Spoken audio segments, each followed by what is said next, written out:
All these sensors are connected using just two wires. But somehow, the microcontroller can still talk to each one individually. Normally, you might think every sensor needs separate communication wires, but that becomes complicated really fast. So protocols like I2C solve this problem. I2C is basically a communication system that lets multiple devices talk only using two wires. What are those two wires? SDA, SCL. SDA is the wire that carries the actual data. You know, the zeros and ones? Yeah, they travel through this line. But there's a problem. How does the receiver know where one bit ends and the next one begins? That's where SCL comes in. SCL stands for serial clock line, but this is not your normal clock. It's basically a signal that tells the devices when to read the data.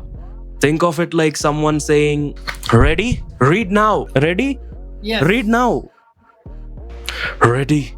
Read now." Every pulse on the SCL line tells the receiving device to read one bit from the SDA line. So while SDA carries the actual zeros and ones, SCL tells the devices exactly when to check them. But if multiple devices share the same wires, how does the microcontroller talk to correct device? Using addresses.